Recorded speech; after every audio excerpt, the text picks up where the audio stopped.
ये कहानी चौंकाती है मगर सच है।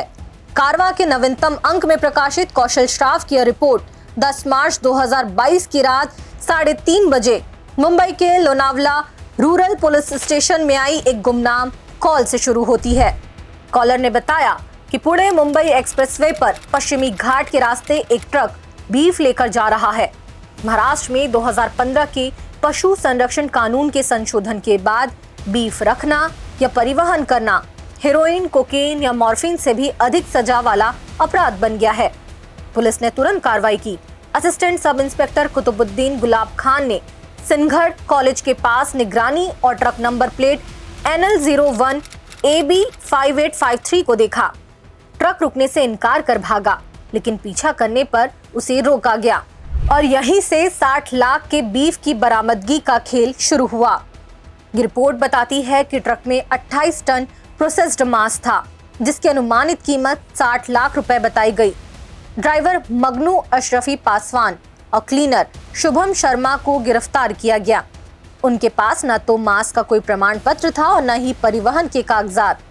वे बताते हैं कि उन्हें रेहान अहमद कुरैशी ने माल ढोने को कहा था, जो नागपुर, मुंबई या हैदराबाद में रहता है।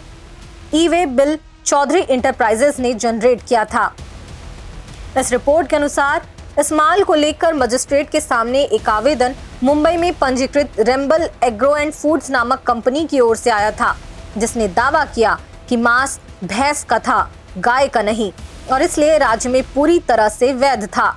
जिसमें रेम्बल ने तर्क दिया कि मांस उत्तर प्रदेश के अलीगढ़ में खरीदा गया, फिर प्रसंस्करण के लिए हैदराबाद भेजा गया था। इसे मुंबई भेजा जा रहा था ताकि इसे वियतनाम निर्यात किया जा सके, लेकिन इसके बाद जो सूचना मिली वो हैरानी भरी थी।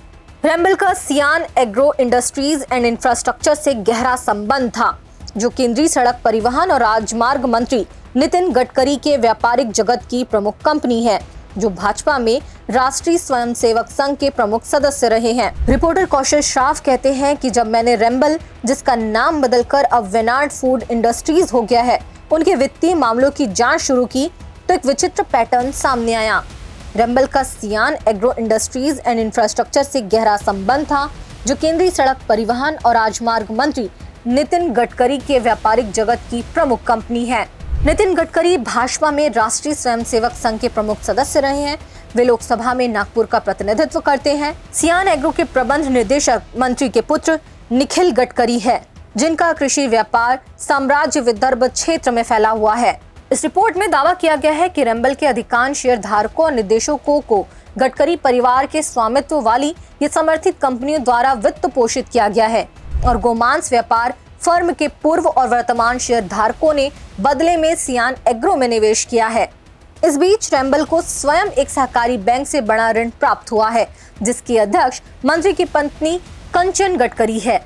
रेम्बल के प्रबंध निदेशक महेश कुमार बालकृष्ण पिल्लई पहले सियान कैपिटल के निदेशक थे, जो एक अलग फर्म है जिसका पंजीकृत पता सियान एग्रो के समान है।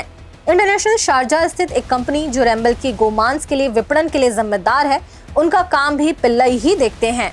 द कारवां की रिपोर्ट कहती है कि बात सिर्फ वित्तीय नहीं थी, संचालन में भी रेम्बल और मिथर लगभग सियान एग्रो से एक जैसे ही दिखते थे।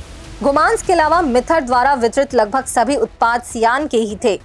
इसकी वेबसाइट पर गडकरी की अन्य कृषि व्यापार कंपनियों के प्रशंसा पत्र मौजूद हैं।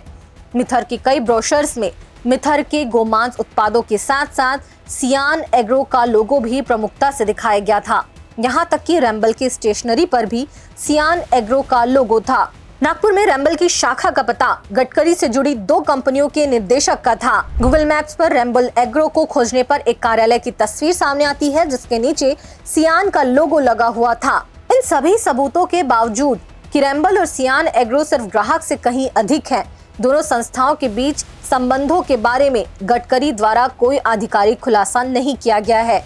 रिपोर्ट कहती है कि लोनावला में ट्रक पकड़े जाने के बाद जब्त किए गए मांस को छुड़ाने के लिए आवेदन रेम्बल के प्रबंध निदेशक पिल्लई ने नहीं, बल्कि रेम्बल का प्रतिनिधित्व करने के लिए रेहान को पावर ऑफ अटॉर्नी दी गई थी। रिपोर्टर ने रेहान को खोज निकाला। यह व्यक्ति जानता था कि मांस गडकरी का है।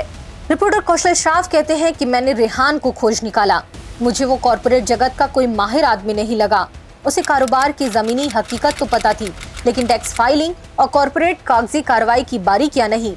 उसे लगता था कि निखिल गडकरी ही मिथर के निर्देशक हैं।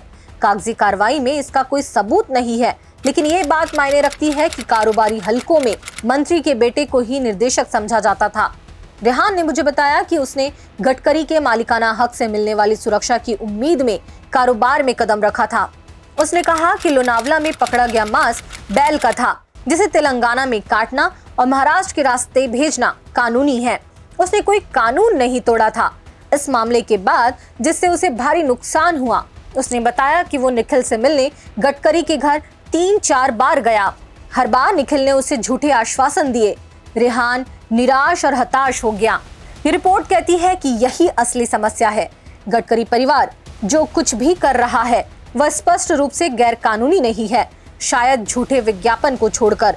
लेकिन जहां एक और कंपनियों के मालिक गोमांस बेचकर भारी मुनाफा कमा रहे हैं, जो रैंबल की आय का सबसे बड़ा हिस्सा है, वहीं दूसरी ओर भाजपा द्वारा छेड़ी गई गौ रक्षा की नाटकीय राजनीति ने उनके ही उद्यमों में काम करने वाले मुस्लिम श्रमिकों को अपराधी बना दिया है।